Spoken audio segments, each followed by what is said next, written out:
Candyman, Candyman, Candyman, Candyman.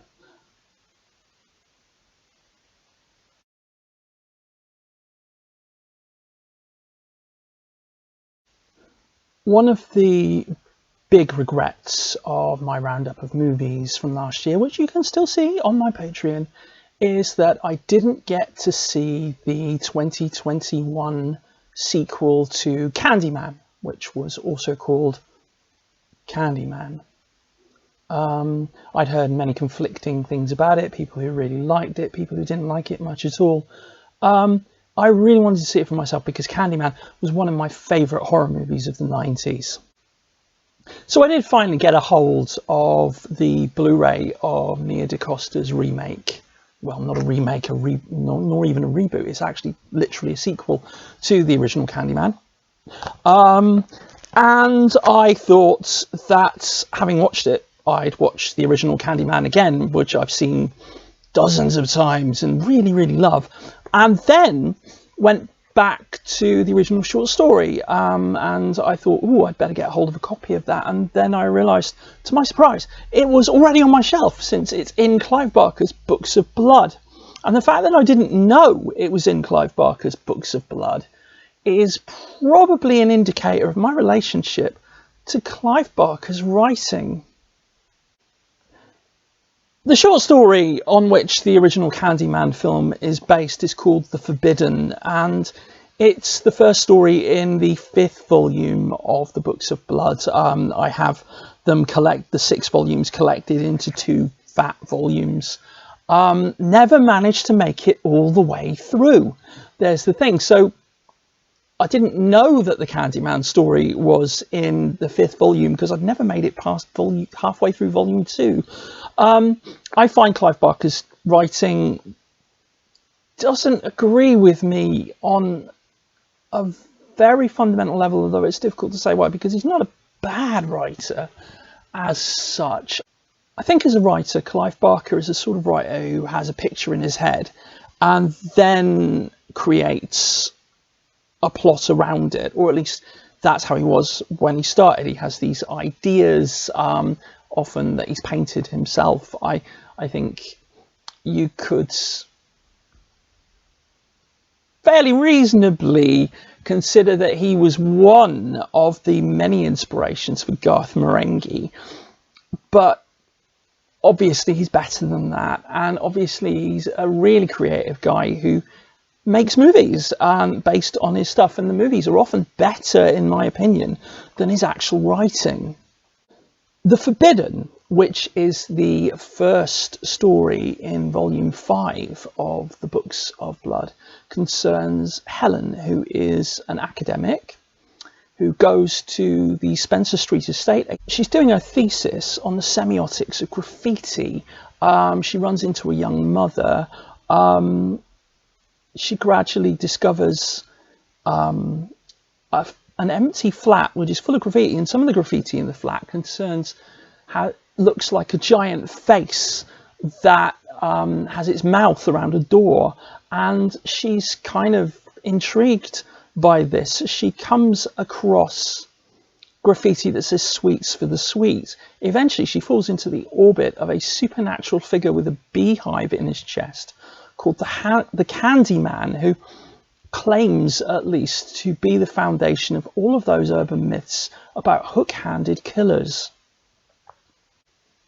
The story ends with her holding the corpse of a baby inside a bonfire night fire while the Candyman himself takes her to be some partner, some urban myth or anything. The story isn't very coherent, but it was the foundation for Bernard Rose's 1992 film, which was just called Candyman, which was transplanted, although it had a British director and a British screenwriter, it was transplanted to Chicago, and instead of a Sink estate in Liverpool, you had the Cabrini Green project in Chicago.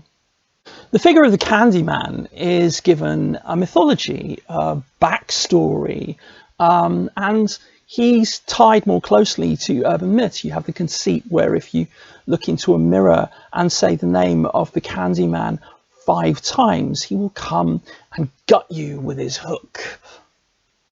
In the film, Helen Lyle, who's played by Virginia Madsen, who I've already mentioned in my previous video, is again an academic. Like in the story, she has a philandering husband, also an academic, called Trevor, played in the film by Xander Barkley, who had a kind of like thing in the early 90s of playing rubbish husbands. He's also the rubbish husband in the wonderful Julianne Moore film Safe, which is a big favourite of mine. During that last seamless jump cut, I actually went down into my kitchen and went looking in the store cupboard to see if we still had a tin of Lyle's golden syrup lying around, because the name Lyle is actually a reference to the famous brand of treacle and syrups and things that is still popular and well used in cooking and baking in the UK now. And it's a particularly weird one because the labels of the Lyle's golden syrup tins have on them a picture of a scene from the Book of Judges in the Old Testament, of the corpse of a lion with a beehive in its chest.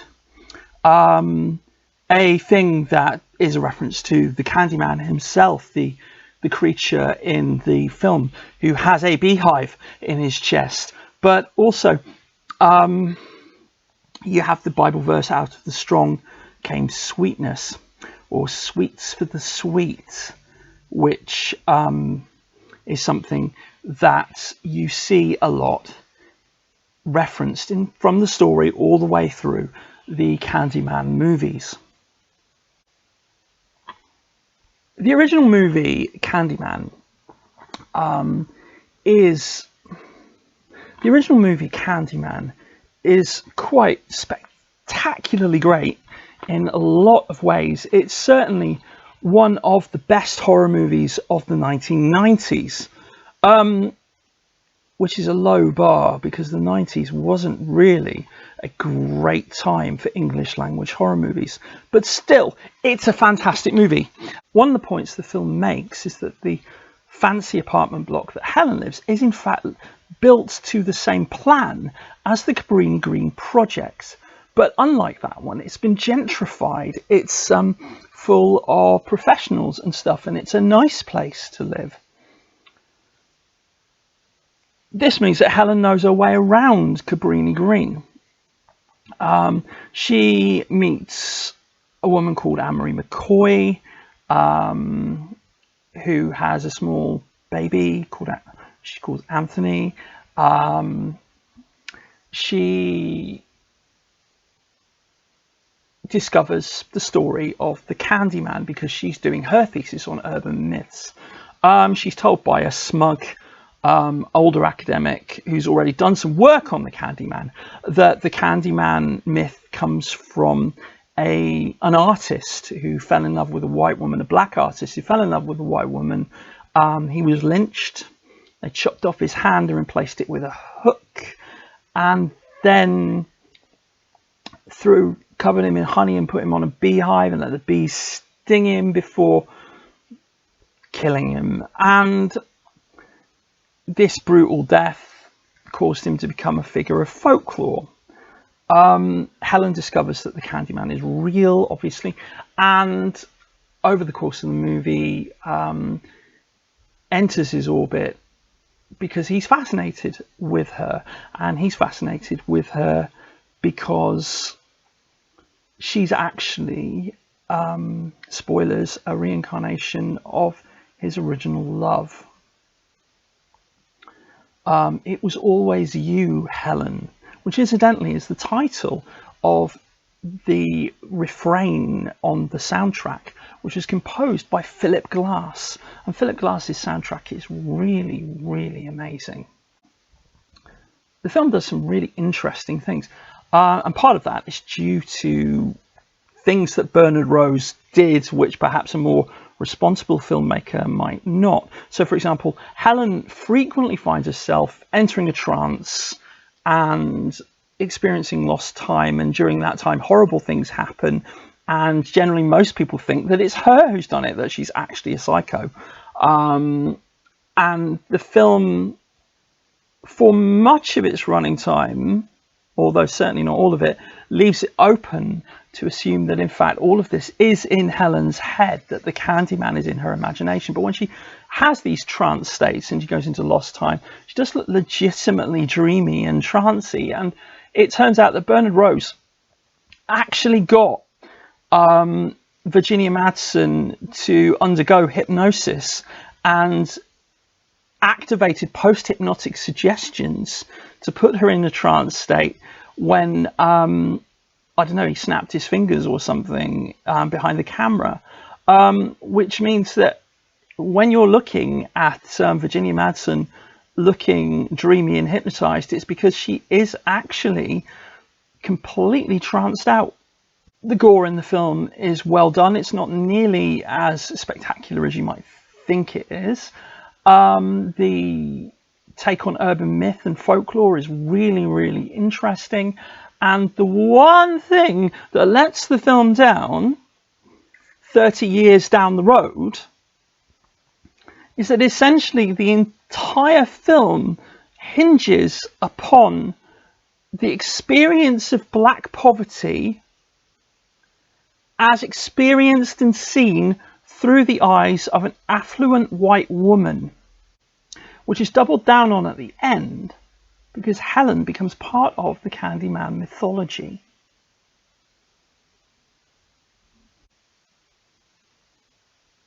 Obviously, we need to mention the performance of Tony Todd as the Candyman.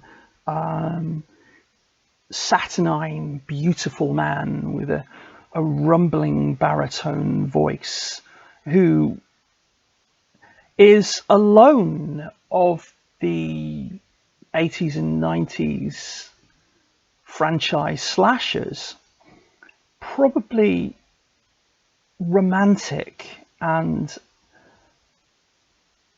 probably someone who is sympathetic in a way that your Freddys and Jasons and Michael Myerses and Leatherfaces just aren't. There are a couple of sequels to the original Candyman film over the course of the 90s. In the original context, the first, I've only seen the first of them, Candyman 2, Farewell to the Flesh. It's not very good. And also, more importantly, it kind of walks back on the original film. It sort of wheezes all over it in a lot of ways. And that didn't sit well with me for a long time, although at the same time, I can sort of understand why they did that. The third one, Day of the Dead, is by all accounts considered to be a bit of a missed opportunity. But I haven't seen it, so I can't really speak to that one, which brings us to the recent Candyman film, directed by Nia DaCosta and co-scripted and produced by Jordan Peele. And as you probably know, I am a big Jordan Peele fan. You know, of 2019, Us was pretty much my favourite film, and Get Out was in 2017. I'm really looking forward to the new Jordan Peele film, which is called Nope, which is coming out later this year. So, you know, if Jordan Peele's involved, I'm on board immediately. So the 2021 Candyman film is set in Chicago. It's set around Cabrini Green, but over the last 30 years, a lot has happened in Chicago. Cabrini Green has been largely gentrified, and there's a lot of discourse in the film about gentrification. There's an artist, Anthony McCoy, played by Yahya Abdul Mateen II, which is, you know, is the second. That's a really dignified name. I have a lot of respect for that. And he is the partner of an art gallery curator who's called Bree, who's played by Tiona Paris, and Anthony and Bree have a relationship that's kind of a bit shaky, and Anthony's kind of struggling because he's one of those artists who, you know, cliche, is sort of like done some really exciting things a few years ago and then hasn't. And he's having a dinner party with Brianna's brother, who's played by Nathan Stewart Jarrett, British actor who seems to have done pretty well for himself in recent years. And Nathan Stewart Jarrett's character, Troy, he tells Anthony and Brianna the story of Helen Lyle, only in a very different way. The story has gone through a bit of a funhouse mirror over 30 years, and the urban myth suggests that Helen Lyle did kill all those people, and she was murdering people with a hook, and she did steal the baby rather than try to steal the baby, because it's a Candyman who steals the baby. In the story, in the short story, the baby dies, and the Candyman steals the corpse. In the original film, the Candyman steals a living child, and then Helen gets it back, and her last act before she dies of hideous burns is to give the baby back to her mother, Anne Marie McCoy. But the story basically sort of suggests that the story told by Troy suggests that Helen stole the baby, and it retells it. And one of the first things that's said is that of all the people who've died by violence in the project, and all the names we know, it had to be a white woman who people remember, which immediately frames the film in the context of the first film. And it's a film in conversation. And this is a really important point, because it is a direct sequel. Later on in the movie, obviously the Candyman will appear, and he will appear as Tony Todd. Along with Tony Todd, who everybody knew was going to reappear in the film, another one of the main cast of the original Candyman also will appear later on. This film is a direct sequel to the original Candyman movie, and is clever enough to admit the existence of the others without you having to have seen them. It recasts the original movies in a context, and it's trying to redeem them. It's trying to basically say these movies are better than you remember, and here is why. Which is a thing that I can't fault, really. That conversation with the film only deepens as Anthony, having learned the story of Helen, explores the story of the Candyman.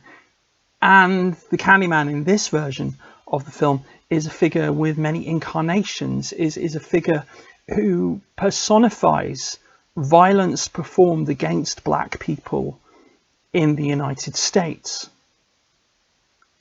And I think this is an important point. A lot of people I know have been kind of irked by how they feel that the new Candyman film is kind of preachy, or perhaps a little bit too didactic, a little bit too kind of keen to put all of its points on the sleeve. But I think that in 2021, that wasn't the time to be subtle.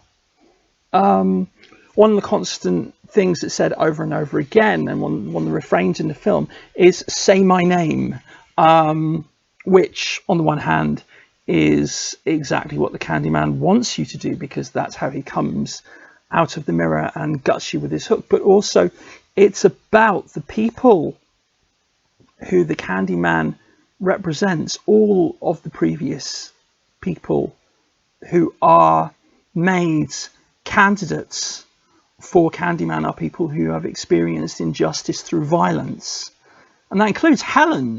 You remember, if you remember from the first film, Helen becomes the Candyman, and then isn't the Candyman anymore in the second and third film.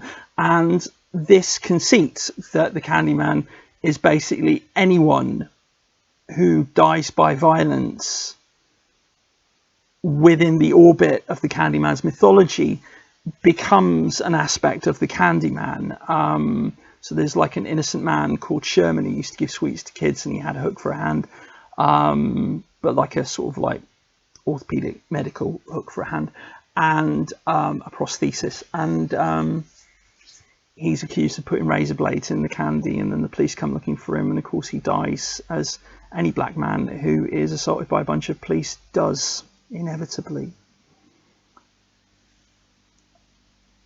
I can't have any right to say whether that works. I know a number of people who are not white who adore the film.